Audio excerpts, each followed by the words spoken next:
മാവേലിക്കര നഗരസഭയിൽ യുഡിഎഫിന് ലഭിച്ച വൻ മുന്നേറ്റം ജനങ്ങൾ നൽകിയ വലിയ അംഗീകാരമാണെന്ന് മാവേലിക്കര ബ്ലോക്ക് കോൺഗ്രസ് പ്രസിഡന്റ് അനി വർഗീസ് പറഞ്ഞു. 21-ന് പാർലമെന്ററി പാർട്ടി യോഗം ചേർന്ന് ഭരണ സാരഥ്യത്തെ സംബന്ധിച്ച് തീരുമാനമെടുക്കുമെന്നും അദ്ദേഹം പറഞ്ഞു. മാവേലിക്കര നഗരസഭയിൽ യുഡിഎഫിന് വൻ മുന്നേറ്റത്തിലൂടെ ജനങ്ങൾ നൽകിയത് വലിയ അംഗീകാരമാണെന്ന് മാവേലിക്കര ബ്ലോക്ക് കോൺഗ്രസ് പ്രസിഡന്റ് അനി വർഗീസ് പറഞ്ഞു.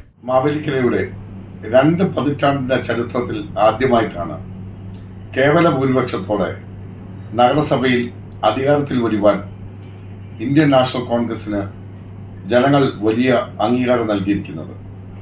ഈ അംഗീകാരത്തെ വലിയ ബഹുമതിയായി ഞങ്ങൾ കാണുകയാണ്. തീർച്ചയായും ജനങ്ങൾ നൽകിയ ഈ അംഗീകാരത്തിന് ഏറ്റവും നല്ല ഒരു ഭരണം കാഴ്ചവെക്കുവാൻ ഇന്ത്യൻ നാഷണൽ കോൺഗ്രസും യുഡിഎഫും പ്രതിജ്ഞാബദ്ധമാണ്. അതിനനുസരിച്ചുള്ള കഴിവും പ്രാപ്തിയുമുള്ള ഭരണകർത്താക്കളെ ഞങ്ങൾ 21-ാം തീയതി പാർലമെന്ററി പാർട്ടി യോഗം കൂടി തീരുമാനിക്കും. കേരള പ്രദേശ് കോൺഗ്രസ് കമ്മിറ്റിയുടെ തീരുമാനമാണ് 21-ാം തീയതി നിയുക്ത കൗൺസിലർമാർ സത്യപ്രതിജ്ഞ ചെയ്തതിനു ശേഷം മാത്രം പാർലമെന്ററി പാർട്ടി യോഗം കൂടി ഇത്തരം കാര്യങ്ങൾ ചർച്ച ചെയ്താൽ മതി എന്നുള്ളത്. അത് പൂർണ്ണമായി പാലിക്കപ്പെട്ടുകൊണ്ട് പാർട്ടി ഒറ്റക്കെട്ടായിട്ട് പാർട്ടിയുടെ നേതൃത്വം ഇടപെട്ടുകൊണ്ട് ഇവിടെ ആവശ്യമായ തീരുമാനമുണ്ടാകും. ഏറ്റവും കഴിവുള്ളവർക്ക് മുഖ്യ പ്രാധാന്യം കൊടുത്തുകൊണ്ട് ഒരു നല്ല ഭരണം കാഴ്ചവെക്കുവാനുള്ള എല്ലാ ഉത്തരവാദിത്ത ബോധത്തോടും കൂടിയുള്ള തീരുമാനമായിരിക്കും 21-ാം തീയതി കൈവരിക്കുന്നത്.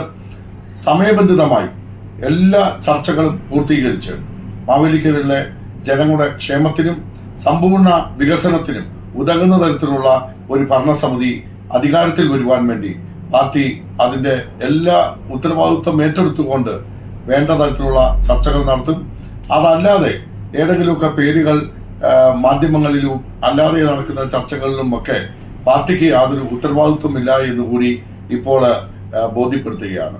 21-ന് സത്യപ്രതിജ്ഞയ്ക്ക് ശേഷം പാർലമെന്ററി പാർട്ടി യോഗം ചേർന്ന് ഭരണകർത്താക്കളെ തീരുമാനിക്കും. പാർട്ടി ഒറ്റക്കെട്ടായി ഏറ്റവും കഴിവുള്ളയാളെ തന്നെ നഗരസഭാ അധ്യക്ഷ സ്ഥാനത്തേക്ക് തെരഞ്ഞെടുക്കും. മികച്ച ഭരണമായിരിക്കും യുഡിഎഫ് കാഴ്ചവെക്കുന്നതെന്നും അനി വർഗീസ് പറഞ്ഞു.